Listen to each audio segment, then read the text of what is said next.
Welcome back to Intel Extreme Masters World Championship from Katowice, Poland.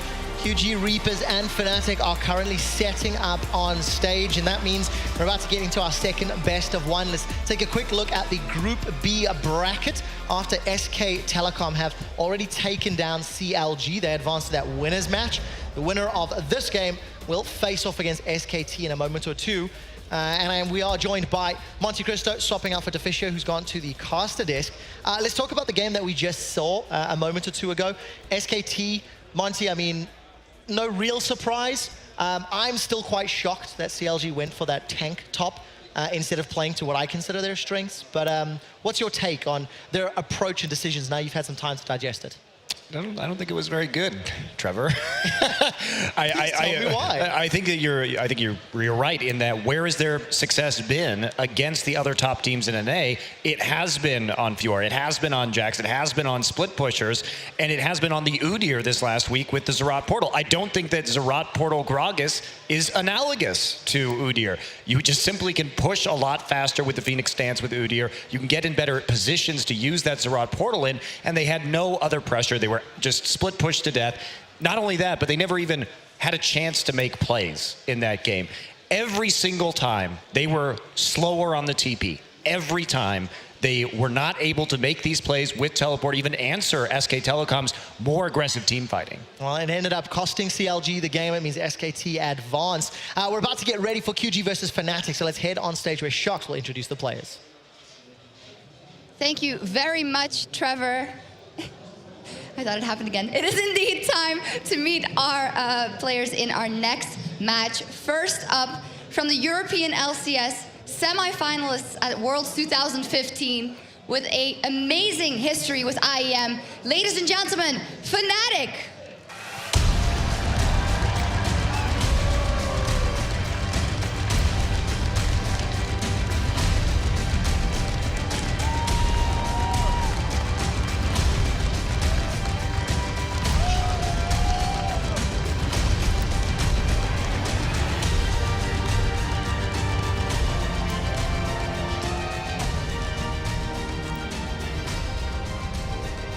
And their opponents today, a top team from the Chinese LPL, and their first ever appearance at IEM, Xiaogu Reapers.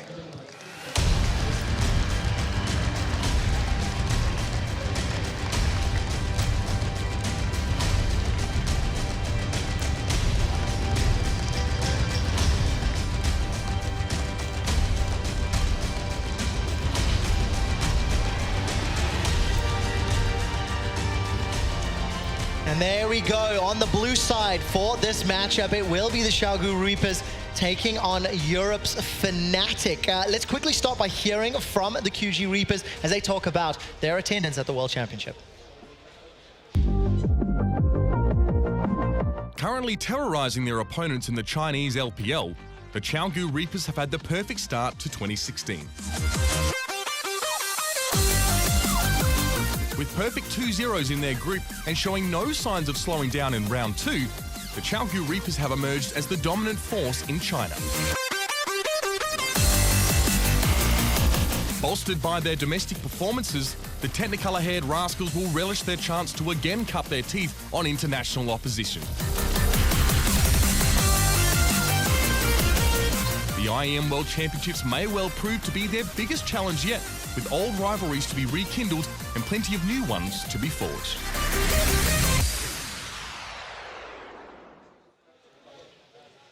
And there you have it, the QG Reapers. I like hearing from the players. Take a look at the roster because, Crepo, you have some strong words about Moore. I know you're a big fan of Swift when he's performing well, and you've added so much input into the beginning of this match. I think you need to talk to me about these boys. These boys, yeah, my boy Swift. No, Moore is interesting because when I played against him over in NA, I didn't think he was very good. Then he improved a little bit. Renamed as well. He kind of was like, haha, I'm no Moore anymore. I'm TCT at the time because his laner was TNT. And then this year I was like, damn, this Pekko kid, oh, he's good. He's really good.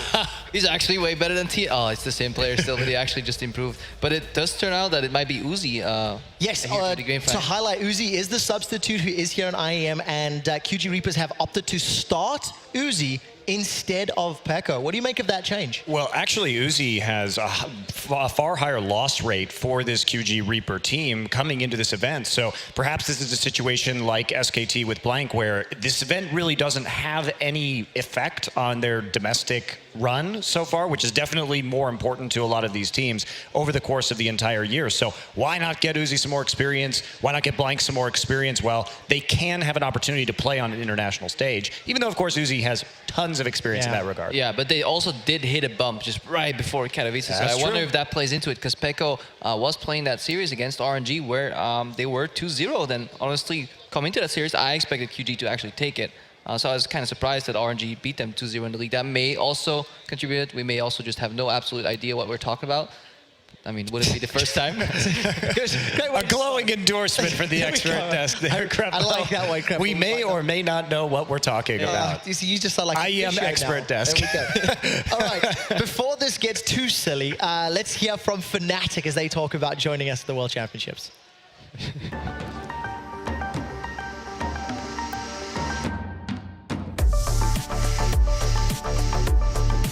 The new look Fnatic, built around the core of Reckless and Forbidden, may be a little way away from their 18-0 LCS summer split form, but they are still a force to be reckoned with. Starting at Intel Extreme Masters Cologne, and after only 2 days playing together, Fnatic were only able to take the Chaogu Reapers to a Game 3 in the semi-finals, but the hallmarks of a great team and development were clear for all to see. Having time to settle into the EU LCS seems to have helped, but Fnatic are looking for a breakout performance against some of the best to bring their past world-beating status closer to their grasp. Klai has also shown promising signs as Fnatic's new support as this team continues to rebuild into the powerhouse that they once were.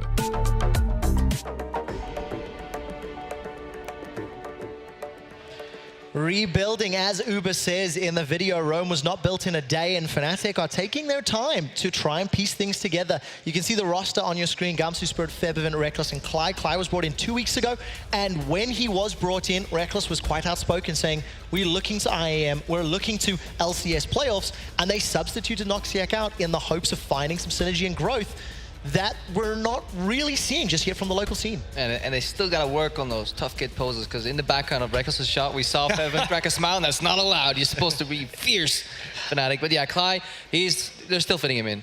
He's still a work in progress. The good thing about him is that he's not afraid to take a decisive call and stick with it. So we've seen him flash over Baron walls, flashing to go for a hook, multiple occasions. The good thing then is that it has paid off in some, and the bad thing is that it has brutally cost them in others. So he still needs to find that balance. But it's easier to tone a player down rather than to teach him how to play aggro, and I think that's a good foundation for Fnatic. But their issues still lie very much so in the vision control. Monty, can I trigger you and ask you to talk a little bit about Spirit? Any LCS right there. You know what I'm going to say here. So I find this group very interesting because I look at CLG and Fnatic in some ways as mirrors of each other. So CLG is a team that doesn't have very strong individual players, but uses the resources that they have very well. We saw that against Immortals. We saw that against Cloud9 in this last week. On the other hand, Fnatic is a team that has strong players, but I think has totally missed the mark on how you play around those players. How did Spirit do so well on WE? Constant invasion, playing Nidalee a lot last year, which he's played a lot this season, granted, but you need the wave clear and the pressure to maximize Spirit as a player and the way he likes to dive, the way he likes to kill the other jungler. And then I look at their game versus H2K this last week. Gangplank mid, Ezreal bot. Literally no pressure. Spirit can't do anything. I think this is a team that is not drafting well and not using the resources they have to the best ability they could. And the man that you got to look at who has also somewhat been in the question is Febiven.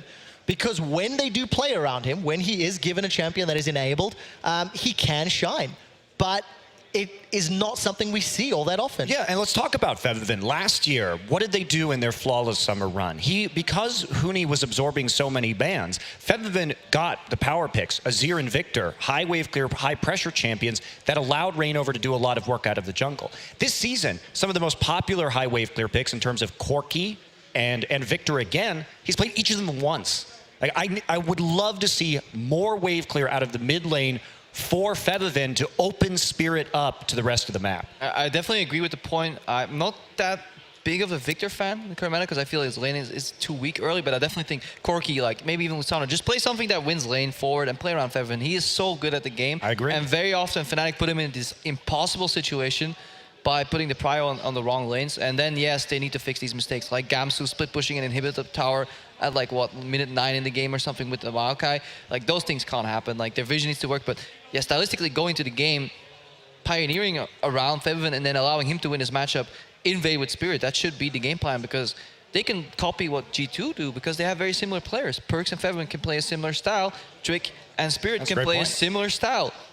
Both of them will need to learn how to close in the mid game, but at least get there first. Okay, get to that point. Let's talk about some of these other lanes because we've hit the jungle and the mid lane relatively hard, but let's also compare them against their opponents. You've now got Uzi and Moore going up against Reckless and Cly. What do you think of this 2v2 matchup, Crepo, and if we're even going to see them go head-to-head? I mean, Fnatic will obviously want the lane swap. You never want to play QG straight up 2v2, 1v1. But yeah, ban Alistar, ban Braum. If you've done your research, make sure none of them make it to Moore, and he's just a significantly weaker player. Yeah, his Morgana left a lot to be desired last week. Do you feel the same can be said of maybe Gamsu in the top lane for Fnatic? I feel like he's not really showed up unless he's on a tank, and even then. Well, he's been forced to play tanks for most of this season. That's what I think is another problem. We really haven't even seen what Gamsu's capable of when it comes to more carry-oriented top laners because it's been so much Maokai, it's been so much Nautilus. We saw a glimmer of it actually in week 1 of the ULCS when he had that great Olaf game. But it's been tanks, tanks, tanks. I don't really know what the plan is here for Fnatic because Reckless is a great low econ 80 carry. He's a very good player. But you don't build a team to feed Reckless. That's not the way you use him to his, I think, highest capacity. All right, and his opponent now, let's go Gamsu's opponent in the top lane, V. Lots of Poppy, lots of Nautilus. He's got a couple of Fiora games thrown in there, but we're also seeing those tanks. And another Chinese squad, very limited experience on 6.3. I think it's just 1 week in the LPL. The ZZ Rot's not a thing there, but it is something that Fnatic's been playing around. I actually think that may have been the first EU LCS team to use in terms of adaptation, I feel like V might be the one member that adapts quickest because the early picks of Poppy when they came to the LPL, V was one of the guys playing it, and I actually enjoyed watching him play it. So I think he did well there. He does just well on tanks, mostly because just QG, like they spike and build towards teamfights, and tanks obviously just fit way better into teamfights than just some of these hard carries. Explain to me the team identity of QG. I know we've said it a ton. I know we've said that China as a region are bad at lane swaps except Snake. Everybody throws that out there.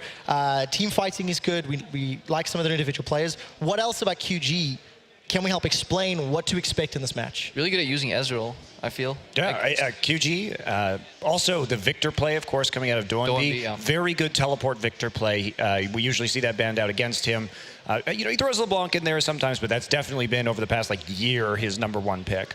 Definitely. And just the one thing that the LPL never sees is the surprise is that their Ezreal seem to be really good at sniping people. Maybe it's just Asian teams because Bang did it twice. I was going to say, Bang has something to say about that after the previous performance. I'm sure Uzi can do it too. So in terms of team identity, they will need to funnel a little bit more farm into Uzi right now. Need to see how he works with more. They just have, they're stronger in the normal lane setup if they can then start fighting around objectives and team fight. And the strength of it is that they understand when to kite back and when to re-engage. And a lot of teams, they start fighting, but they never break up the fight to fight then again. And that is just being on the same page because I don't even think you can communicate that. It just goes too quickly. Well, Monte Cristo, I have a question for you that Deficio and Crepo were talking about earlier in the day. They were mentioning how QG almost invent new ways to fall behind. Yes. And then manage to pull themselves back in. How much do you agree with the statement? I expand? 100% agree with it. It's like they're trying to learn lane swaps by going back in time to a year ago, and it's almost like they're trying to reinvent the wheel because we look at their matches last week, especially versus Royal, and they do this bizarre level 1 invade, four-man level 1 invade where they just lose the experience edge in the 2v2 because both teams swap to top. Yeah. They're playing red side, they invade the blue buff on the blue side, and then the duo comes into lane late, they get absolutely crushed. There's a 5-man gank in the top lane that kills them, and then they take the turret, and then MLXG and the rest of Royal just absolutely snowball the ever-loving crap out of that game. And it's not like they were playing a very push-oriented bot lane. No, of course not. Lucian Morgana doesn't care about pushing the lane at all. Oh, wait, they do. And then Mor forgets the Black Shield and gets hooked in full vision, trying to freeze a wave, 2v1.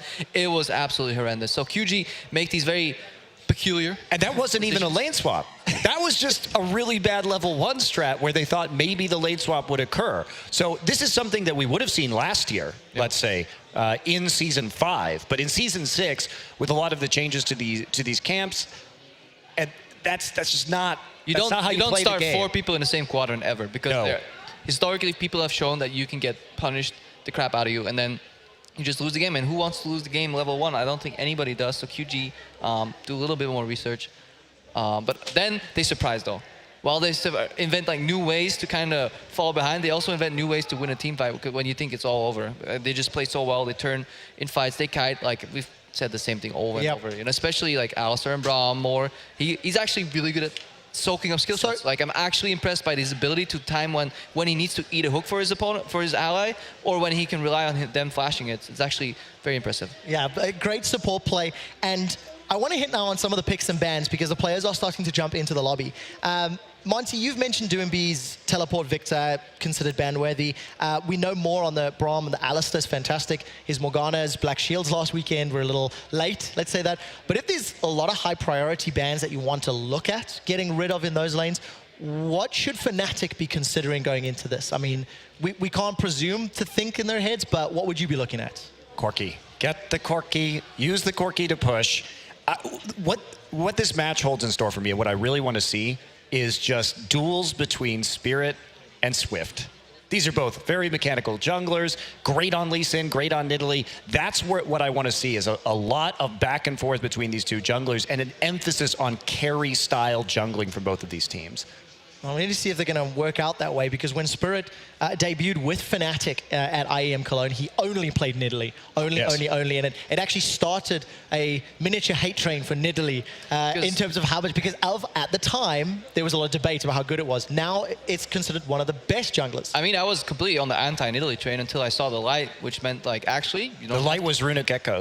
Yeah, that, and the fact that you don't have to gank, you actually just keep farming and you just do it quicker. Every camp is like 1 or 2 seconds extra, and then suddenly you're 2 or 3 camps ahead, and then you go gank and go, surprise, I'm a full level ahead of you. That is the way Nidalee operates. But then you need strong lanes that can survive on their own, add pressure for you to maybe get camps in the enemy jungle and just win that game that way. Sure, but I mean, when Runic Echoes came out, that makes it even worse because there's a 10%, as of we stand right now in 6.3, a 10% movement speed bonus on that Nidalee. So she just rips through your jungle even faster now, and that becomes hugely problematic. All right, the fact that QG are on the blue side, have the option to potentially first pick that, deny that from Fnatic. Is that something they're willing to do? Will your boy Swift be able to pull some pressure for that? I don't think they're going to first pick Nidalee because I feel like Fnatic will pincer it in other picks, kind of. I feel like, so Fnatic is purple side, so they will have to bank Kalista, almost guaranteed. I think they've done their research and they will ban out. I mean, I'm kind of cheating here because we see more. I think that's more warming up.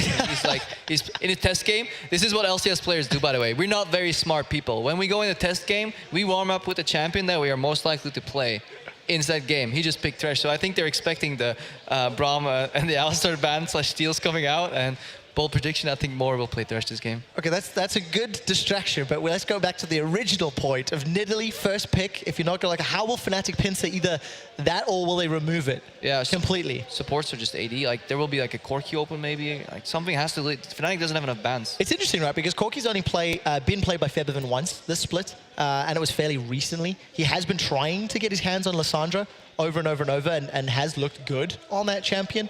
But, you know, Deficio was talking earlier, he just wants early aggression from Fnatic, an early game jungler, maybe strong laners. It's how they beat Roccat. It's not saying a lot in the European LCS. But it was their most coordinated, most controlled performance over in Europe. So do you echo the sentiment? 100%. Yeah. All right, ladies and gentlemen, we have 5 out of 10 players in the lobby. Unfortunately, I'm not quite sure what the holdup is for QG. I will get an update to you guys in just a few minutes. For now, actually, we will take a very short ad break, and when we come back, it'll be QG versus Fnatic.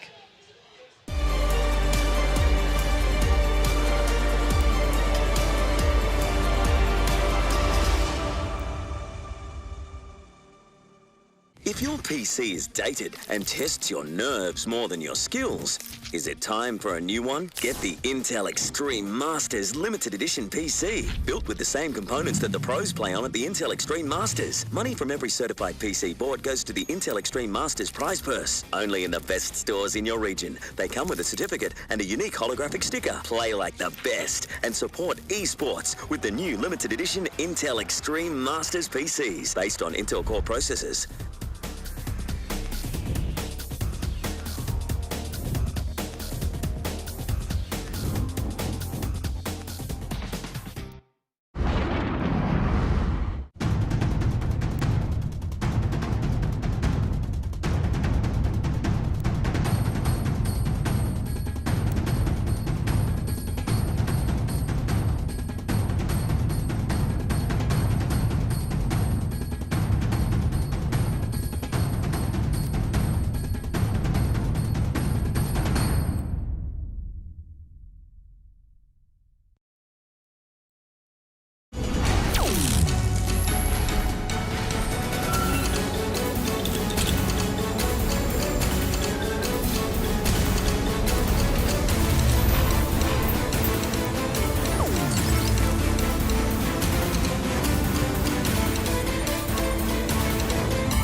And welcome back to the Intel Extreme Masters Cologne. The Intel Extreme Masters World Championships brought to you here live from Katowice, Poland. I am in the right city, I promise. We are still trying to triage the problem with the Xiaogu Reapers. So while we're trying to figure that out, you guys make sure you install Google Chrome. Go check out the program that I've been talking about all weekend long, plays.tv. It's a Chrome extension. It allows you to use a single hotkey, cut a macro from a stream that you're busy doing. It allows you to publish it to Reddit, to Twitter, to Instagram, and everywhere like that. So make sure you guys check it out. Before we carry on talking about the QG Reapers taking on Fnatic, we caught up with Reckless to talk a little bit about the tournament, his performance, and the substitute with Cly. Let's hear what he had to say. Days a week, and we try our hardest on a daily basis. You let me in, by the way. I would have said like constantly looking to improve meta to meta.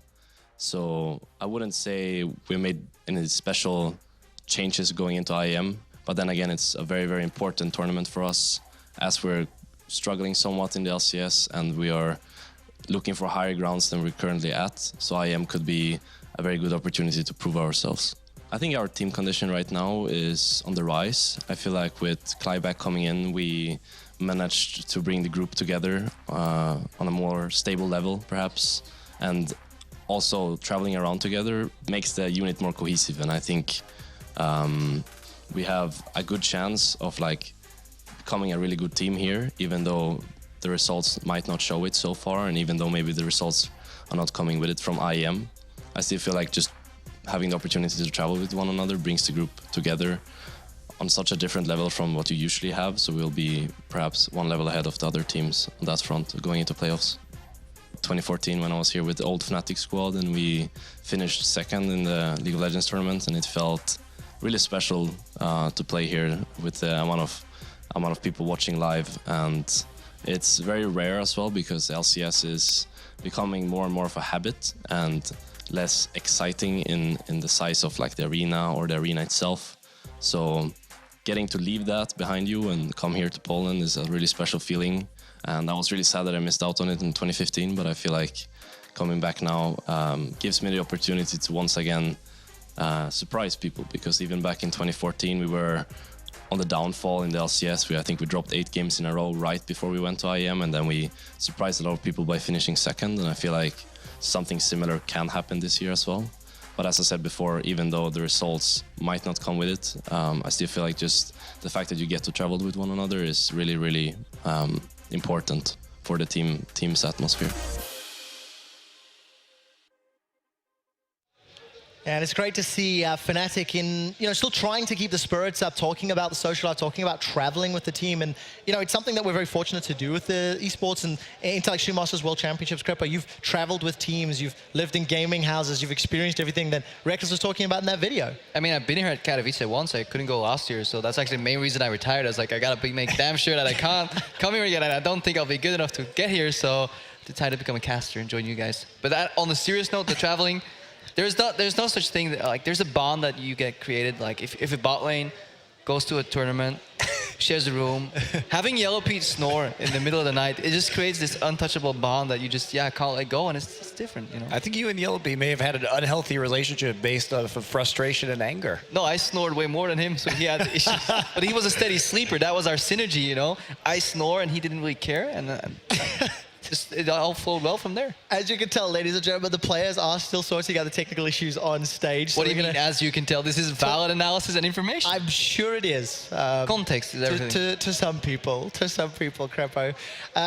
We are jumping into the new lobby. We'll see how this pans out and plays. But, for Fnatic, this is a team that has a lot of expectations. They won 5 out of 6 LCS titles. They surprised everybody last year with the Huni Rainova combo.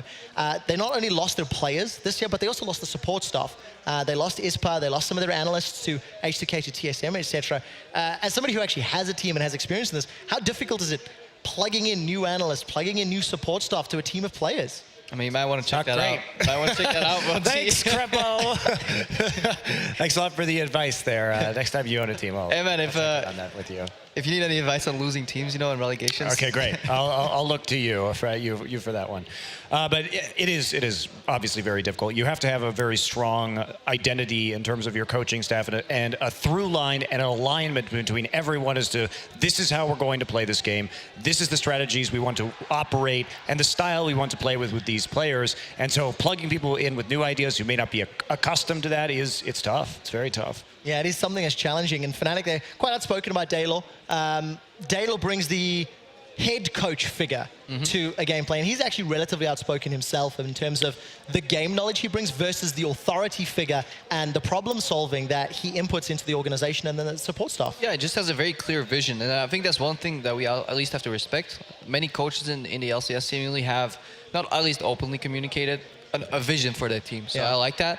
But at one point, you have to put that into question. Not quite yet, but I think looking at Summer, Fnatic still hasn't progressed, and then we can start questioning that vision, because we still don't know if it was, you know, all up to Daylor, if it was luck. You know, obviously he played a large part in it in Summer, but he had a lot of talent to work with, and it's easier to make winners into better winners, but it's very hard to mold a struggling team to get them to the top, because everybody else is I'm going to still... use that as my excuse. Thanks, Crepo. Got one now. It is a good one. We should be getting close to picks and bans, ladies and gentlemen, but just very briefly, let's talk about some of the coaching stuff, because we're seeing the Western world maybe start to catch up to Korea and China in that regard. What's your take on seeing some of the organizations in the LCS bringing in the supports and analysts and coaches? You ready for the rant? Tell me. For the rant here? Yeah, see you guys.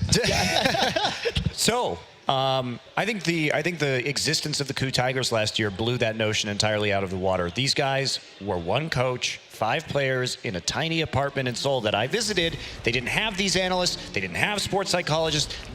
Grill opened up recently on his stream. They didn't even have money for air conditioning. All right, so I'm sorry, Western teams. This is a team that made the World Finals under the most sort of adverse conditions possible with just a bare bones support staff. Play better. Straight up. Yeah, Monty. Red Renegades, play better. Play better. That's what the Western teams need to do. We'll see if Fnatic can take that advice. We are into picks and bans for the Xiaogu Reapers taking on Fnatic. Malphite, Lissandra, Lulu out of the pool. Victor Nidalee, there goes the Nidalee debate that we've had earlier. But both Alistair and Brom were available until the last ban. Any surprises there for you, Crepo? Kalista is open against Uzi. That's one surprise. And QG, after a solid 10 seconds, hasn't insta-locked it just yet. That's the second surprise. 2 surprises early, but we talked about the Braum and the Alistair coming in as major picks for QG. They have to pick Kalista. There's no way around it. Why? Why do you so strong? I mean, if your support that ends up dying a lot because he gets caught and he can't play his 2 favorite champions, I will then save him, you know? Fates call him in, throw him back in. Let's use his corpse for CC or something. A lot of options being thrown around. It will be the Braum as the last lock-in. So Kalista Gragas, Kalista something else Kalista Corki for Fnatic. Reckless has played a lot of Kalista and played good Kalista. I don't get this at all. I mean, this Kalista and Corki being up as possible first picks on the red side is kind of mind-boggling. Spirit's going to go after the Gragas. Feverin doesn't like playing it though, doesn't seem, and maybe just wants to get the counter pick. Maybe he's waiting to just pick LeBlanc into whatever Duembe is going to play and beat it with some CC jungle pressure, because like Gragas LeBlanc, Gragas Lissandra, that can dumpster any mid laner that Duembe plays. I think though that if we come in here and we see a Corki Ezreal Braum composition, that's a huge setup for a poke and siege comp. Could also be Lucian Corki if they wanted to roll that way. So QG, they have a real opportunity, I think, here to take away a lot. Taking away that Lucian early is just unnecessary though, but they're going to do it. Yeah, the Nautilus goes over. Fnatic, there was a case to be made for picking Kalista Nautilus on the first rotation too. Just put Gamsu on arguably the best tank right now. Just having split push. Let's see if Fnatic finally enables him to play something more carry-oriented into the Nautilus, because you can beat it. Well, there's your carry. There it is. There's top grade. Oh yeah, because it's no more flex, because Gragas is already locked in. Yep. I predicted it. So what do you think of Gamsu playing now this Graves as opposed to tanks traditionally? This is what we wanted to see. I like it. This is what we wanted to see, was get him away from the tanks, open him up, at least try to have him play a more high-pressure game. And You this can is, of course, a more forgiving carry top laner because Graves becomes a quasi-tank with his build and True Grit. Oh as yeah, well. no, it's actually, and it's just a very simple play pattern too. Push, push, poke, hit the tower, so it makes it very easy for the rest of Fnatic. What does my top laner do? Well, it's Graves and he's gonna AFK push. You can maybe dive, Nautilus is a little tricky, but you have a lot of damage and you can whittle down a Nautilus. I'm not too familiar with the matchup because I've seen Cabochard. Usually when I study matchups, I look at what players do and then I watch Cabochard. Okay, he plays Graves into Nautilus. Beats it convincingly. A good matchup. Game later, he plays Nautilus into Graves. I'm like, beats it convincingly. It's a good matchup. So yeah, need some more sample size there. Well, we do need to figure this out. Nautilus top, jungle Echo. Ooh, that's interesting. Is that where the expectation will be here for Swift? Echo was buffed on this patch. His Time Winder does have a better clear now, a little bit more damage on that. So interesting, certainly not something we've seen in a while. I wonder if he's running Storm Raiders on that, because I really like that on Echo. You go in for the burst and then you get the really surge of movement speed to get out again. Yeah. And then you can really position creatively with the ultimate. It's also one of the pick, if you play that champion a lot better than your opponents, you will dictate the pace of these like fights because you can outplay people because it's so rarely seen these days. It's like one of these niche picks that people are not used to playing against anymore. Like kind of like when a Bard comes into the equation too, people just aren't really adapting to the pullback from the ultimate from the Echo. So it's a little bit of a surprise. Fnatic will have to figure out how they handle this. A little bit of Echo experience is there for both Febiv and Reckless, as we saw that actually last year in Fnatic's hands. Echo's Q cooldown was reduced on that Time Winder. So that was the buff. Sorry, I forgot. Yeah, see how it works out in Swift's hands. And the last lock in here for Fnatic is the Ahri. So a slightly different flavor, team composition that we're seeing from Fnatic. Maybe a little bit more in line with something that DeFisher was talking about, some more early aggression. Some slightly stronger laning champions. What's your take on this, Monty? Yeah, I like seeing this, but that said, they're not going to have a lot of late game answer to this split push. I have no idea what to think about this jungle Echo right now. Obviously, he's going to be very elusive with the speed boost from the Runic Echoes, and he's probably going to be doing a lot of damage, but I'm really looking forward to seeing Swift, who's a very mechanical player, take this jungler. They have two tanks though to play around, so they can build him like really very, very heavy damage oriented. Yeah. What worries me is that I think QG needs to lane swap, and that worries me very, very much so. Because whenever I look at the draft, I'm like, okay, what lanes win? I think Zed and LeBlanc, Zed and Ahri rather has to go even with a slight edge to Ahri early because of the push. Then Kalista Thresh will beat any melee support, especially Lucian Braum, unless they kind of lose an all-in, but they have exhaust to prevent that, so that lane wins. Graves will have the push advantage, generally. An early gank from Gragas, so... Hold that thought for me, gentlemen. Give me your predictions with a final thought as we head to the caster desk. Monty. I'm actually going to take Fnatic here. I think Crepo's right. If they play standard lanes, they're in losing lanes, and they're bad at lane swapping, so I think Fnatic's got it. Crepo? See, that was my initial suspicion. I think Fnatic will get it in the early and then throw it in a team fight or something. Ooh. Throw it in the team fight. Yeah. Fnatic and QG were split on the analyst desk. It's time to head over to the shoutcasters to take us into game. Thank you very much, guys. I am joined by the man that gives out advice on stream. We'll see what pearls of wisdom he will offer today. But DeFiscio, what do you make of the pick and ban phase? Pretty exciting and aggressive for me. Yeah, some surprises. We don't often see like a Zed being blind picked, Echo jungle coming in. Was buffed yes in this patch, mainly just in the early game. 2 seconds shorter cooldown on the Q. Rank 5, it's still 7 seconds. That hasn't changed anything, so his late game is not better because of it. I think Fnatic, though, got a very, very strong pick and ban phase. You were excited about this. Oh, I like it. This is what I want to see. This is what I want to see. Yeah, this is what we talked about earlier, how when Fnatic plays these super scaling comps, they fall really far behind early game and have to like team fight their way out. Have been able to win a few games against weaker teams, and then also G2, who couldn't close out the game at all. QG wants you to play late game, so I like the change. Fight as well. Exactly, so I really like this change here. Super strong 2v2 lane. I think Reckless and Cly is a better 2v2 lane than more, what he can offer at least. Uzi, of course, is fantastic, but this lane is super strong. Kalista Thresh. Ahri into Zed. Ahri will struggle a little bit in the early game. Zed can be a bit of a bully. Get your arm guards, get some armor on the way, get a fairly early hourglass, and you can actually hold the Zed in a split push very effectively. So I like this pick and ban phase from Fnatic. Well, both teams saying they are ready. Swift has resumed the game, so we'll be back underway, ladies and gentlemen. Here we go.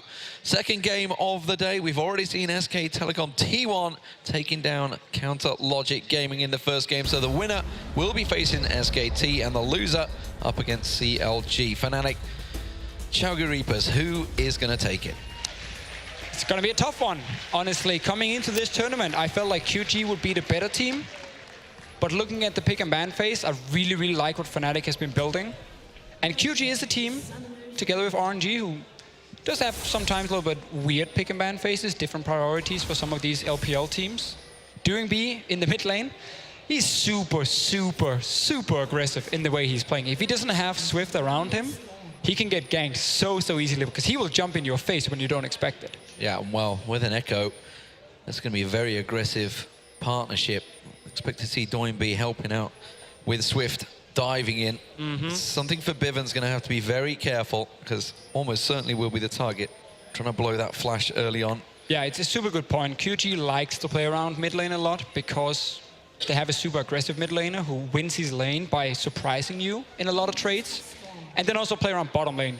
Because either you have Pekko, who is a fine laner, or you have Uzi, who is a fantastic laner and wants to win lane to kind of snowball. So it's a bit of a change from QG as well. It's not like super late game focused on their side, because you have the Zed in there, Lucian as well, without a whole lot of buffs around him.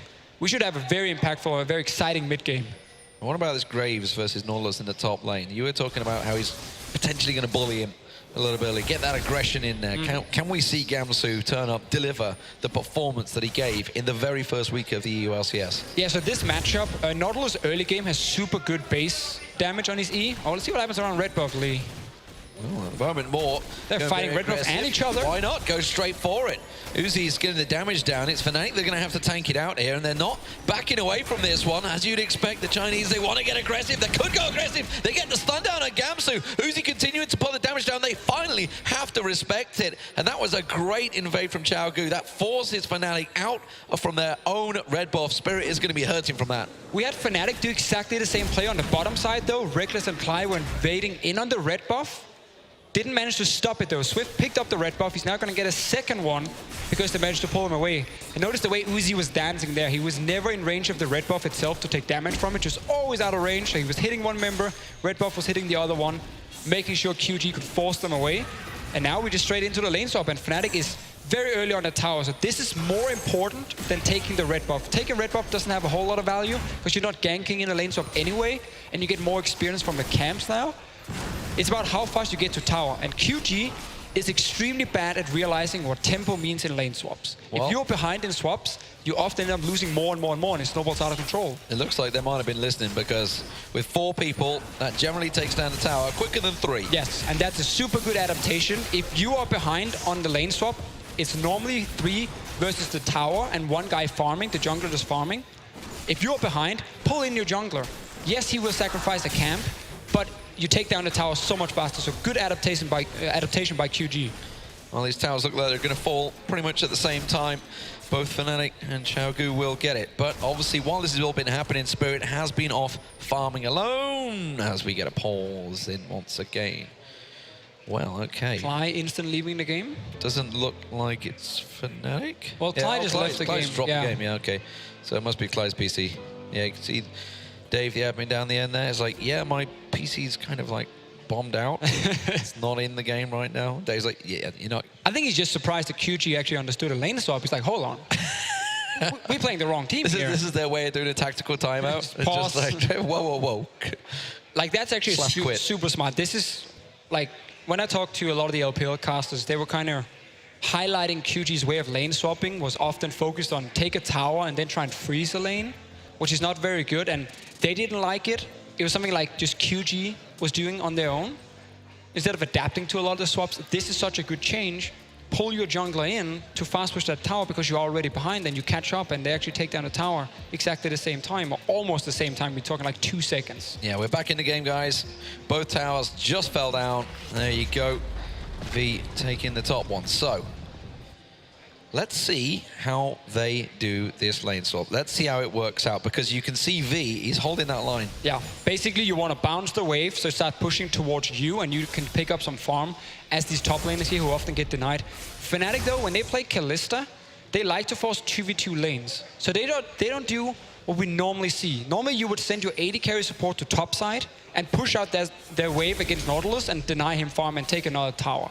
They like to put Kalista towards the bottom side of the map, and then have their support ward for their top laner who's going to walk into this lane up top here that's pushing away. So they're sacrificing Gamsu to give Reckless and Cly a 2v2 lane and use Kalista Thresh for what they do well, which is laning. So you can see Cly in your minimap, he's been warding up on top side, a pink ward near the red buff, and then a ward here in the river.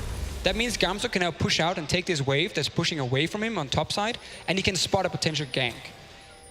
I'm not sure I like it too much, but it puts so much focus on getting 2v2 lane. They're behind in experience though. Reckless and Cly only level 2, so they have to wait for this wave. You can see Reckless is not showing himself, he's just hiding. And also doing Gromp together with Spirit, waiting for the wave to be pushed up. Now Gamsu's gonna show top, and suddenly Fnatic are putting everything on this 2v2 lane. Well, a lot of pressure. Let's see if they can deliver. Reckless, superstar in the past. He made his name way back at IPL 5 against the old Chinese team WE. Back then it was World Elite. That was the original World Elite. Very different team, of course, these days, but that's when he was a young prodigy, just 15 years old. Uzi, you could argue, has took the same path over in China. Very much similarities between the two. And Uzi really wants to get a rematch versus Faker in the next game. I mean, twice. Well, this is Uzi's chance because he's not been having the best of times over in the LPL. This is his chance to shine. He's going to try and take this full on. Obviously, Pico is here, so he's not the only one that's been brought along. Pico is here, but clearly he's been given the opportunity here. He didn't get Kalista, but he is on Lucian. And that's the thing. Uzi has been the sub for this lineup here because he's more of a lane bully, and QG is more of a late game focused team. Not often putting all the X into the early game. In this game, they are putting a lot of focus on early game, picking that Lucian, getting the Zed in mid lane as a blind pick. We see that early arm guard we talked about. Reckless taking some damage. Great combo straight away there, getting the stun down. They will put him in, but here comes the danger. Reckless is in trouble. Doinbeat dives on towards it, takes the initial tower hits, and juggles it beautifully for Uzi to pick up first blood. And all this, again, it comes from the lane swap. Remember, Fnatic were also invading in on that red buff before walking down to the bottom lane, then fast pushing tower and recalling with Reckless. So he barely picked up any experience on his own. So he's only level 3 to level 4 or 5 now of Uzi. So you're going to get pushed into tower. QG then says, we have a Zed in mid lane who can early push on Ahri. That means we can roam. Doinbeat roams to bot lane, dives in with the Echo, picks up first blood. Great early play from QG and a lot more aggressive in the early game compared to what we normally see over in the LPL where they're waiting for mistakes from the other team. They are proactive now, understanding how they had an advantage in the bottom lane. And this is also Fnatic putting so much focus on getting a 2v2 lane despite being behind in experience. How are they going to adapt?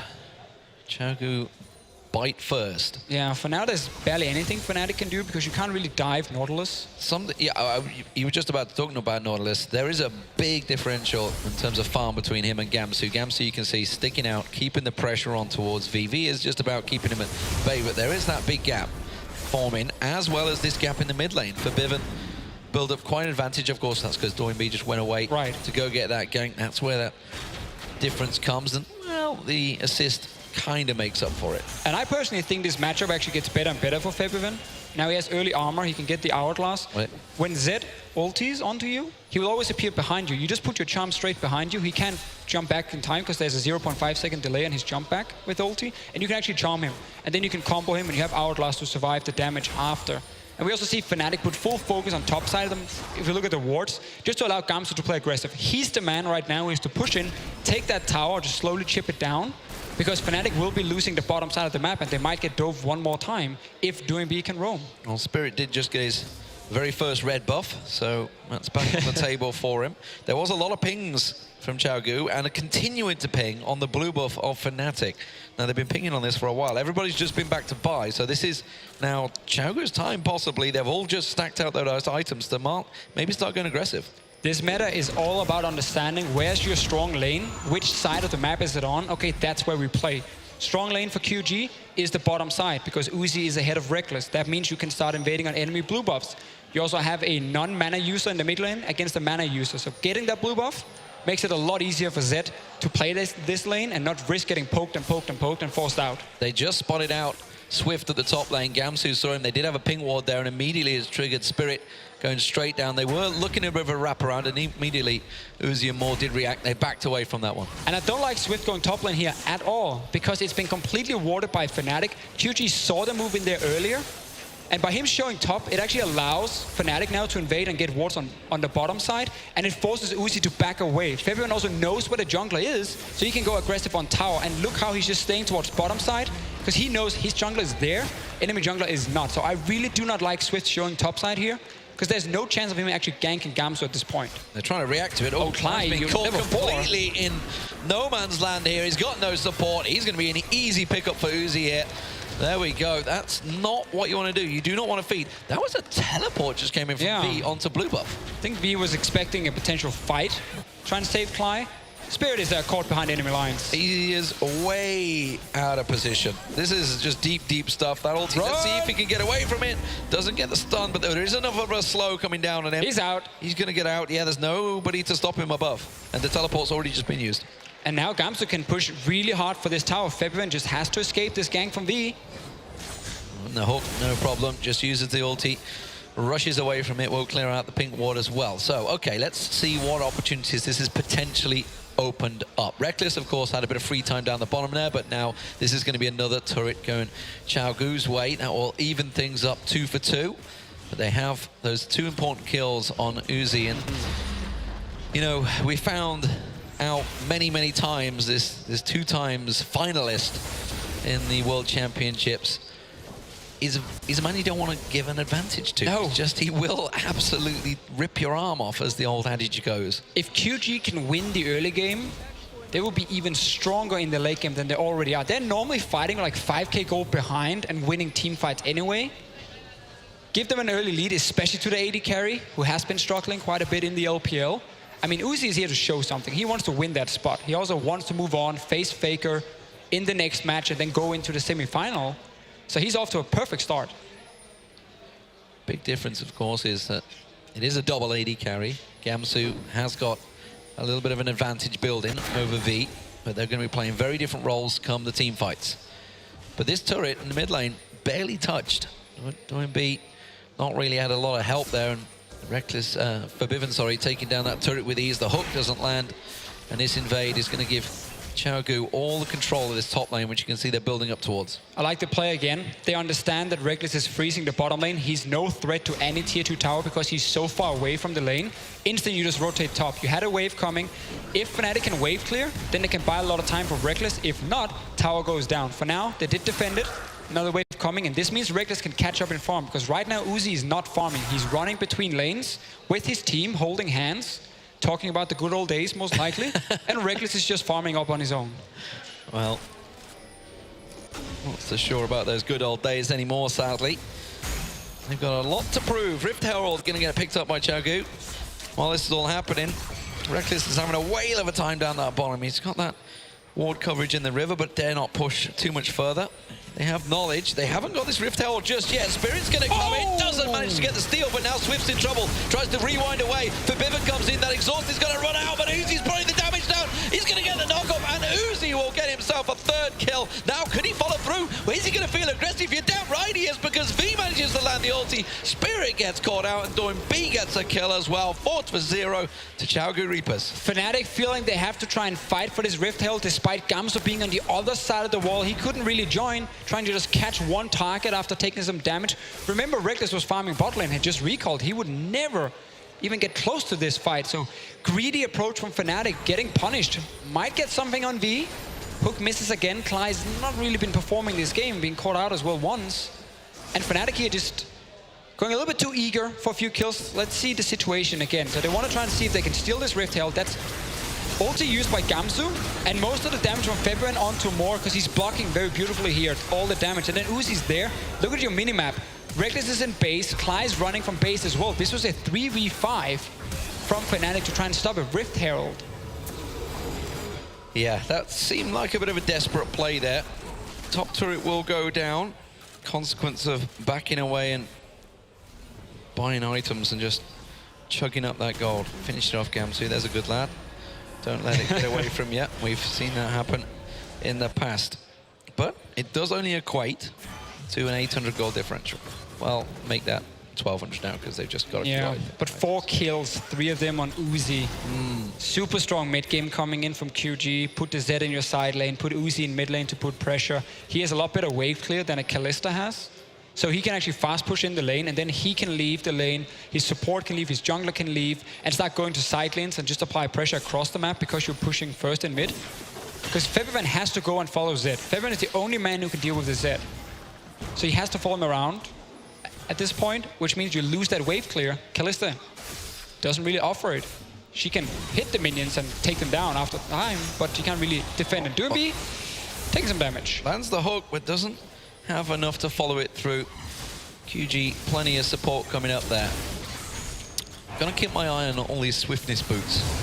Start to clock in. We've already got 4 of them on the map. It is kind of the thing to do these days. I think it was Eva that had 5 of them. 5 swiftness boots yesterday, yeah. So we'll keep our eyes on that one. But as it is, Fnatic, as expected pre-game before the pick and bans, in trouble. I mean, we knew they were up against it here, against the Chinese. RNG clearly showed up very well yesterday, and immediately that put doubts into everyone's mind about how Fnatic would fare against QG. Yeah, I think a lot of it also comes down to maybe Fnatic tunnel vision a little bit too much on getting that 2v2 lane with Reckless and Cly after the lane swap, despite being behind. Yes, okay, Gamsu could win his top lane, but it's a lot harder to deal with the 2 members pushing bot side and also support then invading into your jungle, setting up these tower dives. Gamsu is ahead though, and Graves will become fairly tanky. Obviously goes for Sterix and more, and all these bruiser items that makes it so hard for an assassin like Zed to kill anything, not the Maw, but the Sterix. And also Reckless can go for a 3rd item QSS to stop the Zed ulti, and then you run out of targets because Hourglass will come in from Febiven. And that appears to be what Fnatic are reading into this. They basically just said, okay, Gamsu's ahead, way ahead. Let's just keep him off on his own, keep him split push farming. Obviously let Febiven go off and do the farming. And now Reckless has almost fell back into that. I'm just going to be this 3-man clump that will just try and get what I can. But look at your minimap now, how the lane has been pushed up by QG. This is what we just talked about. Kalista cannot challenge the wave the same way a Lucian can to just instant push out. Even an Echo in the jungle has pretty decent wave clear when he moves into a lane. So it allows QG to always push in mid and then walk into the enemy jungle. Because you can see Fnatic sit on the tower and farm. You walk into jungle, you put a vision, and that means Febiven has to then back away. He can no longer challenge the Zed because he doesn't know who's appearing behind him. And therefore, all of Fnatic has to play passive all of a sudden because you're losing the mid lane push every time. Reckless once again at his tower. Okay, well, Gamsu just shoved that top wave. Let's see if they can do anything about this one. Chagu, they have got the teleport on V. Should they require it, he's just going to have to please. Keep a hold of that. Spirit, going to get caught out there. Gets the ward in his face. Kills it out one more time. We're pushing mid lane for QG over and over and over. That's always step 1. Step 2 then is either go into jungle, put wards, or chip some damage on this tower. Get a few hits every time while your support moves in, and you can just keep the pressure going. Because you don't need to win the game in 3 minutes. Like, you can do this for another 5 minutes, and you will get that mid tower, opening up the map. And Fnatic has very few plays they can make other than trying to outplay you. QG mechanically are very, very gifted players. So those outplays from Fnatic has to come as a team, not one by one by one. We'll see at the moment. Situation normal, it would appear, and it's very static. Okay, now Fnatic. Now be careful now. This is the Rift Herald being started up again. We saw what happened last time. They are slowly shifting into position. You can see Clyde coming across, but he's going to be a little too late. They have the vision of it. And that will, of course, be picked up by Chaogu. So advantage continuing to go in favor of the Chinese team. Second Rift Herald picked up. And we're back in the side lanes. But with the Rift Herald being spotted, and so far only side lanes being pushed up, Febiven did have a chance if he wanted to go for an outplay, but also just to ward defensively one more time. Because he's just trying to wait for the opening. Where he sees a chance, he can try and jump in. If he kills the Zed, you break the split push completely. You break the 1-3-1, and then Fnatic can move forward. Put pressure on towers. Maybe take a dragon so it doesn't start having this situation where dragons just keep coming into QG, and then you get 5 dragons at some point if the game keeps going on and on. So while we got a little bit of a stalemate, we might as well, you know, continue on with life advice. Please. You got nothing to offer the crowd today? I mean, I felt like we taught them enough yesterday. Okay. So what was yesterday? What was the education lesson? Lee. What were we going along the lines of?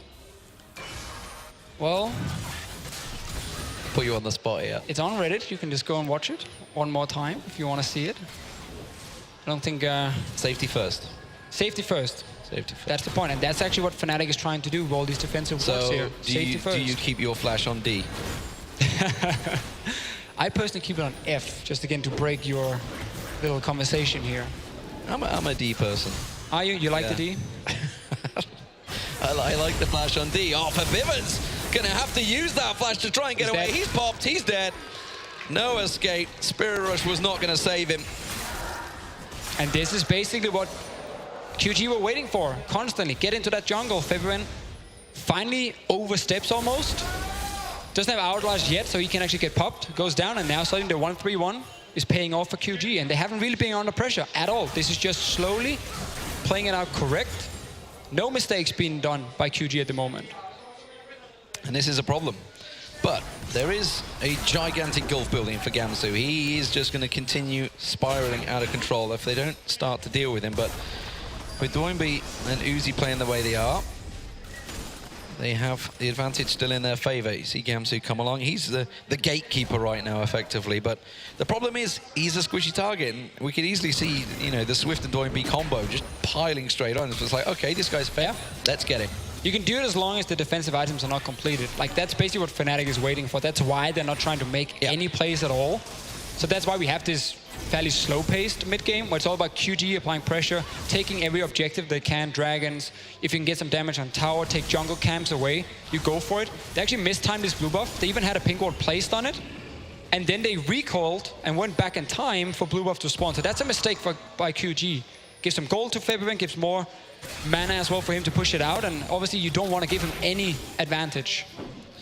Well, pressure on the mid lane. Don't think we're going to be able to keep them away from this too long. You can see Spirit having to use that ulti. Actually landed it very well on Uzi. Good combo. Dispersed him in a good position, and if Klai had been just a little bit closer, could have maybe followed it up with something, but as it is, Fnatic, that's a good job. Bearing in mind the Dragon has just respawned, to send the AD carry back gives them a chance. Outlast completed for Febiven. Missing Hurricane, then QSS from Reckless, and then Fnatic might say, now we are ready to fight. Really good play by Spirit, putting in the barrel, it charges up, then he knocks Uzi into it with his ulti, and by, as you said, by poking him down, you slow down QG, because now he's forced to base, and it's all that matters, just get them into base. Don't let them take your mid tower, don't let them take your bot tower. Febiven will be more than fine now with Outlast completed. The pink ward battle continues. We're gonna get action, don't worry. It's gonna like, give it 5 more minutes and we're gonna get big fights. So good. Well, there's the Dragon. We'll see whether Fnatic feel they they're can gonna give it up. Yeah, there's no way they can get close to this one. You need Reckless ready to fight. So second one goes across to them. Gamsu did try and apply the pressure in that top lane on V, but wisely steps away as the Dragon is collected. Now it's just gonna rotate down the river and see if they can get themselves anything. Not a lot of vision in that river right now, either for Fnatic. We know that Chagu like to go for these early Barons. We'll see whether they fancy it, maybe try and quicken the pace of the game. Yeah, I think they should have. Not Baron specifically. Not just yet. But force tower dives almost, because you've been able to push bot lane every time and move into the jungle first. Go towards mid lane and pressure it with 5 members. And you've got an Echo and Zed. That's like perfect to tower dive. So you in and out instantly. Push your side lanes and then move Nautilus and Zed towards the mid lane, because that forces Fnatic to then step away from mid lane, wait for them to clear the side lanes before they can do anything, and then you get more damage on mid tower. QG is just playing it like they're doing the first few steps. The last step that actually gives them this mid tower opens up the map even more. They haven't been able to complete yet because they are not accepting the fact they can't just push 3v3 in mid. They have to apply pressure from sides, move into mid, force Fnatic to step back or dive them if they stay, and then you can take mid tower. Obviously, again, when you're far enough into the game that you can start baiting the Baron and then potentially get a team fight there. Well, we've switched into this interesting situation where the mid laners have all to do they're up against. We can see Forbiven's in the top lane. V was down there. He's just going to join the rest of his team while the pressure gets forced on. That means Gamsu is off the side against Doinby. Now, will he fancy going for the challenge? I doubt it. The reason they can put him there is because he has Sterix completed. Yep. Gives him enough HP coming with the shield to probably survive the burst from his Zed. I wonder though, if it's a good combo, I want to see if they can actually break through it. I don't think so, and that's why Fnatic are fine putting Gamsu here. Problem is you don't have TP versus TP for QG. You want actually V on bottom side now, so you can bait a Baron and he can always TP in. If he's on top side, that bait is kind of gone because your Zed is sitting bot lane. He can never really join, so Fnatic knows they're not starting Baron. So they actually have to swap the lanes around at this point. Fnatic are winning the swiftness race right now. 4v3. Ah, well done. Stacked in there, just waiting to see what the final conversion will be for Forbidden. Hanging on for quite a while, actually, before getting his tier 2 boots as a mid laner. It's fine. He has got the his ulti to just dash out, although it didn't work out the last time. And also Hourglass is such an expensive second item. Yeah. You don't want to buy the boot, spend like 800 gold on that, and then wait for Hourglass even longer because it's such an important one. Reckless got his Hurricane. Boys, we are waiting for the QSS coming in. Next time he goes back, but he needs like about 1,000 gold more. Fly just going to get out of the stun in time. Swift looking to try and create an opportunity there. Good for mid lane though. They realize something is up here. They're grouping for it. They're going to get in defensive position. They realize that Chaogu clearly looking to try and make a play here. They don't have V with them. And as mentioned, he has got that teleport anytime he wants to get down there. Yeah, he needs to be bot side. You want to have the threat of rushing in at a Baron because you got 4 pink wards in the river near the Baron.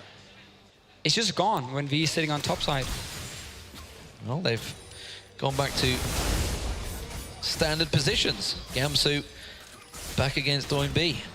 So mid lane tower must go down soon. I mean, come on, what do you guys do? Just use his ulti there, actually, to push onto that. Just use his ulti to clear the wave and shove them all back and then just get those last couple of shots. So, mid-turret finally down. That opens up the map a fair amount for Chaogu. They have got far better ward coverage than Fnatic. They are finally getting their timing right. They will be stealing away the blue buff. It's going to cause Forbidden a few problems, a few lesser cooldowns, a little bit less mana, but he doesn't really worry about the mana.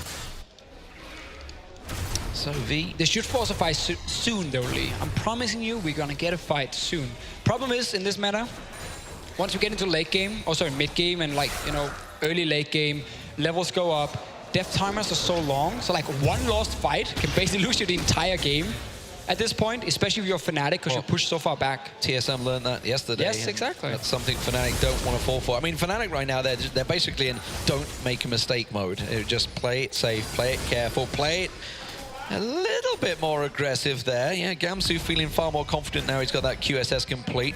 No fear of Doinb anymore. And I think Fnatic can start playing more aggressive. Again, we're waiting for Reckless with the QSS, but because Zed is sitting bottom lane and you have TP there against him, you can actually walk into the river and start clearing out these pink wards. Because if QG wants to fight you, Zed has to leave the bot lane and start running there, and then you can just back away. If he stays, you take the fight and you TP in and it's a 5 versus 4 and you sacrifice the tower, but you get a big team fight which can result in more kills. Because right now you're just so far back on the map, but again, they're just waiting for these items, and there we go, QSS for Reckless. Fnatic are saying, it's time to start playing the game. Let's see how that handles. Gamsu just trying to get himself a Krug. I should tell a lie, he was down at the Gromp. Pink ward on Swift's face. Swift did just take a quick burst from Forbidden, and finally, a group in, they're looking for some action. The last 10 minutes, Fnatic has been standing towards their own side of the base. They haven't even crossed the river. What happens? Instant items are there. Pink wards getting killed. QSS, yeah, in place. Doinb is on bottom side though. Gamsu should be there to just challenge him, and he will. He's on his way. And then now we have this point where Fnatic are feeling like they can actually fight. Stutter steps from V, but Gamsu down to challenge him. Immediately will force him away. Feels, has he got tanky enough to deal with him? Well, he's going to have support if he needs it. And maybe a 4-man dive on towards Gamsu would certainly quicken things up. But the Dragon control very much in the hands of the Chinese. And this will be the 3rd stack now. Starting to become a little risky for Fnatic.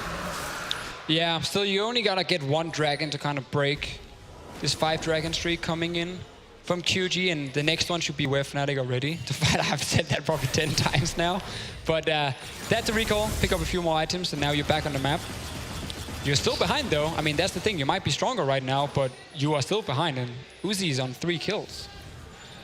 Max range ulti from Uzi just catching Reckless, but he'll just lifesteal that all back, no problems there. Ping wall battle continues. Doinb getting a little bit more poke onto Spirit, just trying to catch somebody out of position, but nobody falling for it. Fnatic been very disciplined, honestly, over the last 10 minutes not to get caught out of position. We saw it yesterday, just how brutal brutal it can be, even with a big advantage. And this is not a big advantage. This is just a what, 2.5, 3K gold differential between the two teams. We saw much bigger differences turned over yesterday by just a simple catch of one player at the right time. And just small things happening on the map.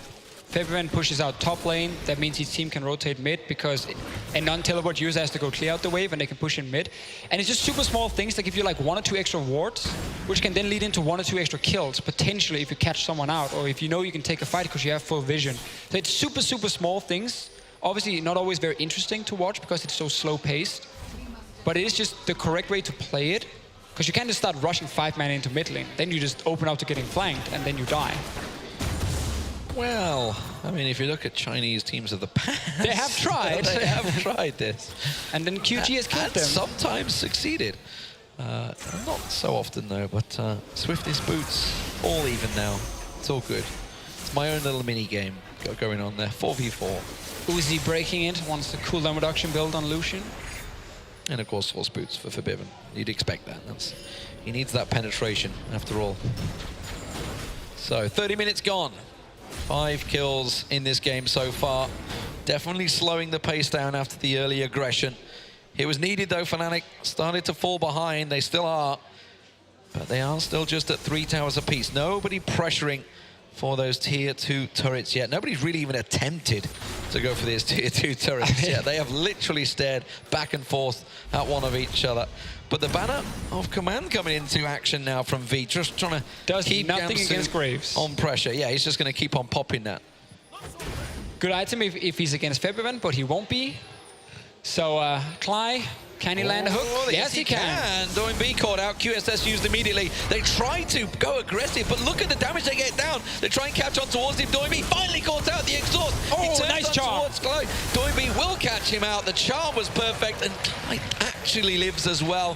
Gets through the pop. It did give the tier 2 turret, though, to Xiaogu, and that, no matter what you say, is a much bigger objective. Fnatic could rush Baron now to force a fight potentially because there's still 40 seconds on the Zed. Push down this mid lane here, wait for your members to show up. Yes, Ari doesn't have ulti, but you want to take a fight now, 5 versus 4, and you want to make up for the fact you just lost a bot tower. At least clear out the pink wards in the river so you gain something from this. I still think they can actually start it. They should just start Baron here, in my opinion, and take the team fight. Well, Reckless is busy. Well, they played super safe. He went for the Grom. And they did play super safe. They didn't even clear out the pink wards. Clyde just held defensive posture. And Jaguar were totally ready for that. They were already moving into position. Yeah. They were expecting it. And probably... But you wanted them to, because you wanted to just disengage from Baron after and then take the fight onto them. Still TP and Gamsu. This means you actually didn't gain anything. You got a kill, but you lost bot tower. Yeah, you actually lost. Yeah, you lost gold in this. The only thing you got was the summoners of the Zed, so he has to be careful. And that's about it. So Fnatic can push up one more time. It's going to be around Baron. They have to set up fights. When you have Kalista, other team sleeps for 5 seconds, Baron is dead. But hey, Fnatic got a kill. They got a kill. That's something. First kill. Something. It took, what, 2 ultis, I think it was? Yeah. 2 ultis, Kalistas and Forbivens. Sick charm, though, by Forbidden when he saw the Zed ulti. Saved Cly. And now QG, once again, is in control. Zed should not be able to actually push up bot lane. If he does, he should get killed. In controls on the main stage right now doing StarCraft. Is he? Let's call him in. Jeff. How about QG being in control? He'll know all about that, I'm sure. But as it is, not a great deal happening here, boys. This is a bit of a quiet one, bit of a League of Legends and chill type affair going on. Yeah, we're supposed to be more aggressive, honestly, in the early to mid game. I feel like we lied to all the viewers. Instead, kind of lacking the chill part because there's just nothing to get excited about. No sexy time going on here, that's for sure. Killing a lot of minions and wards. That's been about it for this game. Well, we're seeing people approaching the 400 CS mark. And that's when you know we're going to be going the distance here. It is going to be Uzi that will hit it first, no doubt about it. 386 CS. Soon we will get a fight because Dragon is spawning 30 seconds. I'm starting to disbelieve you because you said this about 20 minutes ago. I mean, we have to get a fight at some point when 5 Dragons are coming in for QG. Fnatic has to do something. They're putting them, their top laners on top side because they want to fight for Dragon now. So Fnatic are ready to fight. There's no flash on the Zed.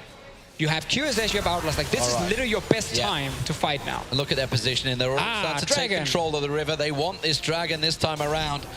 And Xiaogu realize it. There's going to be Gamsu. He's back into base, going to make sure he gets that last item before he TPs in as required. Looks like V wants to try and interrupt him, no. But he was spotted going back, so V Fnatic has to fight. Won't go for it. They have to force the way in here. Okay, Dragon started off. Here comes the teleport. Gamsu teleporting in. And Xiaogu immediately back away. Tried to get a flank from V there. That's a good ulti coming out from Uzi. They're going to catch on towards them. That's going to be Spirit called out. Reckless pulled out of the danger, but the damage is coming out from Xiaogu.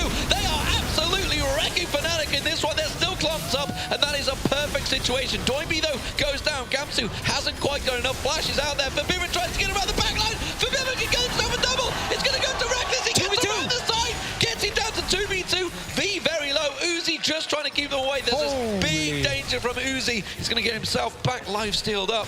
But we go for a 3-for-3 in the end. Nobody gets close to taking Dragon. That's good. That's more fighting. Yeah, it's very good. I'm excited. So basically, this almost looked super, super bad for Fnatic at first because the entire engage is onto V. He TPs in here, setting up a potential flank, then realizing he can't because Fnatic is backing away. So all they're doing now is hitting him, and then they engage from QG at the same time. Super good coordination in, forcing QSS from Reckless and getting a lot of damage at the same time. And then in this little choke point here, you're just fighting them. Febron hasn't been able to do enough yet. Jumps in with the last charge, pop the hourglass. Gamzo's able to hit, and Reckless is killing the Grump at the same time, also to lifesteal back. And this jump from Febron is so key, picking up 2 kills, or part of 2 kills. And it's a 2-for-2. No one has gotten the Dragon, remember? Everyone is now back alive once we get our replay. And the position advantage, you can see Reckless playing it. There's Fnatic picking up the Dragon. Don't think Xiaogu are going to get close. Doinby's coming in. Uzi's coming in. V's coming in.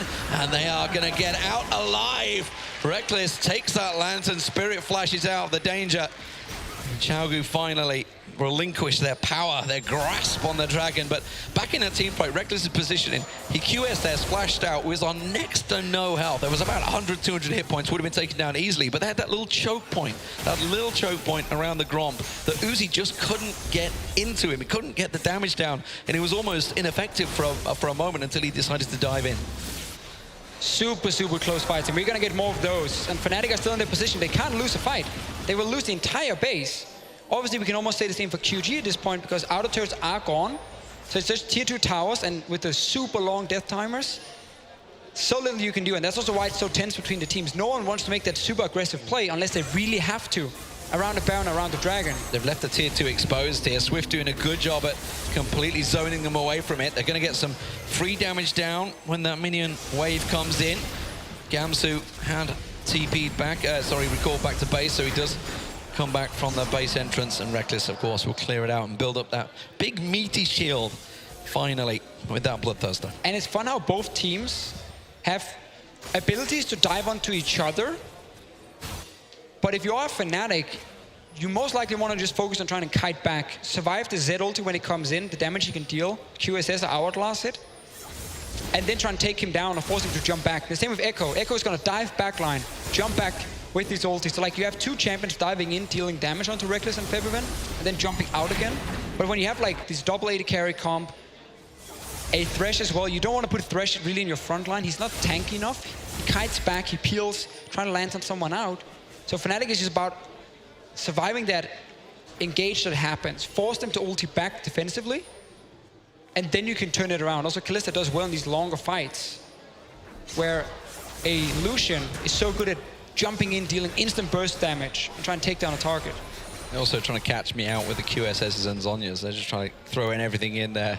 Every little bit disparity to get out. Everybody's going to have flashback available before they go into this next fight. They're all just about coming off cooldowns here, there, and everywhere. But Gamsu, good little catch for him. So ZZ Rod as an item is very good on tanks when you are split pushing. I just don't like it when you're against AD carries like Graves, because it's too easy for him to take down the ZZ Rod and also the Voidlings. He doesn't really get pressured by it. I'd rather see you just go full on team fight. So like a Spirit Visage instead would have given you more HP. Swift caught out. Good hook from Clyde there. Finally delivers, but they're going to turn the attention back onto Clyde there. Has to tank out the damage. Moore gets the ulti down. Reckless all caught out. Manages to flash out, but Clyde's in trouble. He will get taken down. They dive on towards Reckless. He can't get away from that much aggression. Swift's going to get caught out. It's a 3-for-0 and make it 4 because Gamsu decides to join the party round the back. Not entirely sure why. He's going to try and run them on a merry dance, trying to lead them away, just delay things while Forbidden tries to keep them off this turret. Simple control right now. That exhaust is not going to help out. Uzi's going to jump in this one. Zhonya's is not going to save him. Uzi is godlike. What a performance from him. 7-0-4. And that may well have just gifted half the base to ChowGuard Reapers. And trying to go late game against QG, I mean, you're playing right into their super strong late game fights. Great engage. They try to catch Swift, didn't happen, and now they're just finishing the game. That's how fast it goes. Fnatic, they played it so delicately. They went looking for the fight, and ChowGuard met them on the battlefield. It will be the Chinese team meeting SK Telecom T1. The battle will reignite itself once again between Uzi and Faker. Will he get revenge? That will be the next match. We will find out. But as for Fnatic, it's the old NA-EU all over again. I like the pick a ban phase from Fnatic, what they tried to do, but by going down bottom lane after the lane swap to take 2v2 while being behind, it kind of ruined the entire purpose of the comp. Because it meant they had to wait for such a long time to play aggressive, even with Kalista and Thresh. Fell so far behind, and then, as we talked about, one mistake. They tried to catch out Swift, he turns it around, great stun from him. Fight is on, instant they just destroy Fnatic and win the game. We had around 25 minutes of nothingness and 5 minutes of craziness, and then GG. Was it even 5 minutes? It was like 2 fights. 35 minutes, and it's 40-minute game. It finished at 40 minutes 13. So yeah, that just happened. What do you think then? Okay, overall, you felt that Fnatic had the good team pick. They just didn't use it, really. Again, it's after that lane swap. Yeah. Reckless and Clyde losing 2v2, being behind in experience, and then when I felt like Fnatic actually had chances to force something in a potential 4v5, they played it extremely safe. Like, we can rewatch that moment where they kill the Zed and lose the bot tower. You have a Kalista. Is that the time to rush Baron and just say, you know what, guys? Let's go aggressive. We might get a team fight here. 4 versus 5. Yes, okay, our Ahri doesn't have ulti, but instead of us always being on the back foot, always being reactive, it just means it's so easy for QG to pick the right fight. Well, you can see the players digesting exactly what went wrong, where did it go with Coach Taylor. But you guys at home, don't forget to check out the Score Esports app for all the scores, articles, everything about the games that are happening today and throughout the competition at the Intel Extreme Masters here in Katowice. There's Counter-Strike, StarCraft, League of Legends, of course, Heroes, Rainbow Six, everything is going on throughout the day here, throughout the Expo Hall and at the Spodek. Yeah. But for now, we're going to get over to the analyst desk. I believe they are ready to try and break that one down. Trevor is standing by. Indeed, I am, and very excited to talk about that game. Let's get through the first sort of 10 minutes of gameplay. What did you make of QG's early game? The very successful tower dive that they had on Reckless and Clyde down bottom, and, you know, some of the pressure that we saw around the Rift Herald. Let's start that one off, Crepo. I mean, they didn't horrendously lose the lane swap. They were a little bit behind in tempo, yes, because they went for the invade, but it came at least at a jungle cost. I mean, they had the more successful invade of the two, though, so they immediately got some sort of advantage there, and honestly, they looked, compared to what we have seen, it was a massive improvement in that lane swap. Massive. Yeah, not to be understated. And just, they really found a creative opening, moving the Zed down bottom. Eventually, they paid the price in their tier 1 mid lane turret, but it just kind of put Reckless behind, and it kind of locked down Fnatic in a very passive mode, where then later on, they struggled to make that very frantic play around the Rift Herald. And that those two plays, the dive on the bottom lane, with Zed on Reckless, and then later on the Rift Herald, for me, sealed the deal in the early to mid game. Well, Crepo, before we get to the mid game and the late game, let's pull up that Rift Herald fight, because after giving up first blood and then falling behind in some global gold, Fnatic lost this team fight and then really put the brakes on. So roll this one out for me. Yeah, the biggest difference here is QG, they're on the same page. They know what they want to do here, and Fnatic's not like, look, Graves ulti is coming over to desperately try and steal, but QG, they don't actually care about the Herald. They will just fight you, good exhaust here, and just overall, they just fight way better. Look at all these abilities like working together to just straight up win and murder that fight for QG. Well, it was straight up a 5v4. Yeah. I mean, if you look at the map there, Reckless was in the below the dragon in the bottom side river, and Donby was making a beeline for that Rift Herald pit. If you fail to steal with the Graves ult, like you're saying, just leave. Yeah, and just then even walk if you steal away. yeah. Because you know where Zed is. You know he's coming. You know it's a 5v4. Why stay? You don't even have all your abilities up anymore. Yeah, Reckless just based from bottom lane, from pushing. So this play was utterly predictable. Like they had a ward in the pit too. They knew everything was.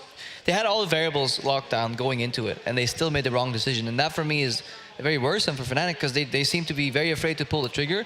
And then when they do pull the trigger, the gun happens to be pointed at themselves, and they kind of just lose the game off that. Well, gentlemen, we've got that replay coming up shortly. The next 20 minutes, Fnatic were able to successfully stall out. They didn't give up a whole lot. They committed for a Z kill, lost Blue a trinkets, tower. man. Blue trinkets all the way, but they stalled the game until they hit a power spike. Let's pull up the second replay, which was the gigantic team fight around the blue buff. And maybe, Monty, talk us through what you're seeing in terms of this fight. Well, we did see the early Graves recall, which actually did telegraph this fight quite a bit. Now, obviously, you can't recall if you're standing next, or teleport if you're standing next to a Nautilus, but he goes back for one more buy. But again, everybody knows what's going on, so we see a more aggressive TP position here. The choke is actually clogged. I think that parallel convergence came too early, actually, from Echo, because they allow this collapse to happen because it did come down early. But then they're going to hook onto V, and then look at everybody just coming over the wall. Fantastic Braum ultimate onto Fnatic, and now they're starting to kite out. Obviously, the knock-up from the Nautilus ult also hits 3 people, and it looks really, really bad for Fnatic right here. But Gamsu's quite tanky, and he's able to get in the front lines and clog up the choke point right there with his Q. And then the great Zhonya's Hourglass comes in on the re-engage from Febiven. Yeah, right here. This is where Febiven wins the fight back for Fnatic. They lost the fight earlier. So many teams, when the Nautilus is in that little corner there, they will panic flash out and be like, okay, I'm here. One guy's on the right side, 4 on the left side. Well, logical decision, I will flash over into safety. No. QG, they were communicating, okay, let him closer, closer, closer. More jumps over with his stand beside or stand behind me, whatever it's called. Then against the 3-man ulti, 2-man knock up in the backside. You get the Nautilus depth charge that start knock everybody up. Like this very, very clutch, small death ball area is where QG want to fight, and Fnatic completely gets surprised by the turn on the Nautilus, and luckily for them, Febiven has a fantastic outplay at the end, but that was just another showing of how good QG are at reading these fights and how well they communicate, because they were all on the same page. Yeah. You didn't see anybody, oh, we're fighting, all on the same page, all with the same goal in mind. If Febiven didn't have a couple charges left on his Spirit Rush there, they would have been absolutely wrecked in that fight. The fact that he was able to Zhonya's and then continue to use the Spirit Rush to help clean up those last 2 kills, like you're saying, I agree, is absolutely clutch. But it was just such an intelligent use of the terrain. What did they have? They had a bunch of line skill shots. Braum ult, Time Winder, because Echo popped over that wall too. And then when everybody's in that corridor, when they're trying to kite out, getting that depth charge down, 2 huge knockups. It's actually surprising that that fight went even. On top of that, the Braum shield too. What do you have coming in at you? You have all line missile skill shots. Well, guess what? You know, pop a shield in front of it. Graves nullified, Ahri nullified in the worst case. That is why Braum is such a good power pick, because they managed to position more in positions where he can have such a large impact. Compared to what Clyde was doing, 1 hook, and he's a piece of paper. He literally melts. Hold that thought for a second. I want to talk a little bit more about what we've learned from both Fnatic and QG Reapers. For now, Shox is standing on stage with Uzi. Thank you very much, guys. Indeed, congratulations, Uzi, and thanks for assisting here in the translation. I want to ask you about that early game first up. You guys are always so aggressive, but in this one, it was very methodical as well. Can you walk me through how you got so far ahead in this early game versus Fnatic? 其实你们这场比赛跟 Fnatic 你们前期不是压制了 Fnatic 很大，然后就可以谈一下你们是怎么就是这种的压力。我觉得，因为我们在前期可能就是选择主动换线，可能让他们有点措手不及吧，然后就在前面就打得很顺畅，然后就一直这样压下去，也没有给对手机会吧。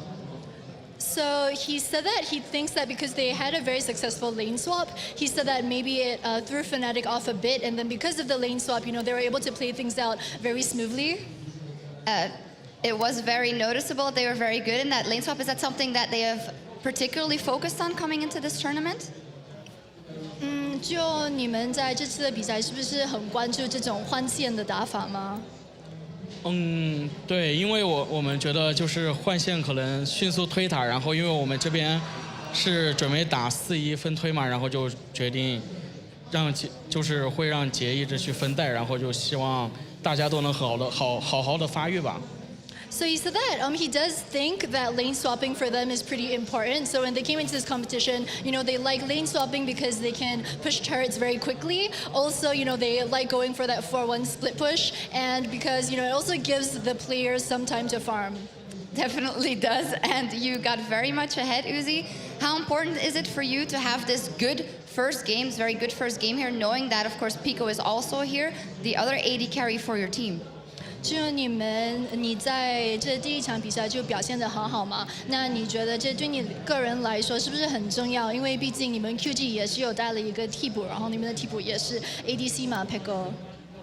我觉得发挥的都是看团队吧，因为我和我们的另外一个 ADC 都会轮换着上场嘛，然后就是可能更看重于当时的表现嘛，所以说。就是大家的发挥都很看重嘛，都挺重要。So he said that the success comes from the team. So as to him and Peko, they take turns playing, and then whether or not who is more successful also depends on the entire team. Very diplomatic. Next up, you're up against SKT, the reigning world champion, and Bang had an exquisite performance in Game 1. How do you think that matchup is going to play out? 就你们下一把就跟 SKT 对打嘛，然后他们毕竟也是刚刚赢了 S5，还有 Ben 刚才也是表现得特别好，然后你个人觉得会怎样？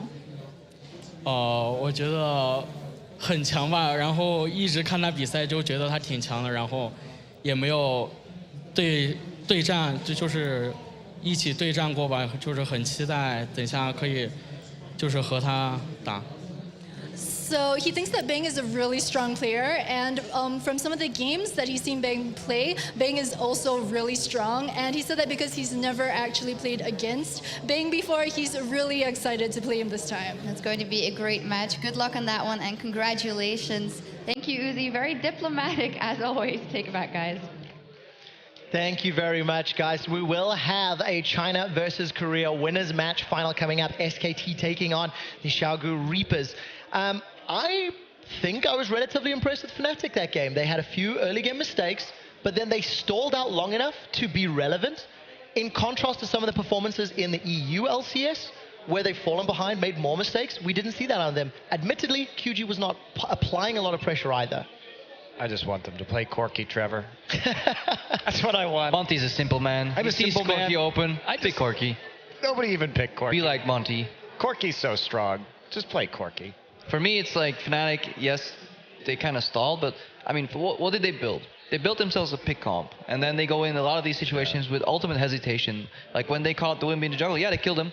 Could have killed him 5 seconds earlier if they were actually, okay, go, go, go. If you see how that last team fight played out, do you think anybody on the side of QG was hesitating? The call was go, and everybody went forward, and they just almost blindly follow it. And they surprised me sometimes when I watch them. I'm like, there's no way they're going to get all these kills here. Maybe one guy. Train keeps going. They never stop. And Fnatic was like, okay, we hit a skill shot. Now what? Guys, do we go? Okay, let's go. Follow up. Do we want to face call? Okay, everybody in unison. Everybody votes yes. Okay, let's go then. It's so delayed in their decision making. And if you want to make a pick comp, sure, you can use your fog of war to your advantage to maybe stall the game, but you will never win a team fight versus a team fight composition. And they kind of delayed their execution, and eventually it fell, and that was Fnatic. Yeah, and it's very simple. It goes back to what is the purpose of a pick composition? To pick somebody off and then to take an objective. How you do not play a pick composition is pick somebody off, lose a tower for that pick, and then do nothing like Deficio was saying with that 5-man response. Was it a risk to take that Baron with those ultimates down? Yes. Absolutely. Yes, it was. Should they have done it? I think so. Yeah. And it didn't work out for Fnatic, so they do fall to the QG Reapers. They will be meeting CLG in a best-of-3 a little bit later today. For now, we're going to take an ad break, and when we come back, it is SKT taking on QG for a spot in the semifinals.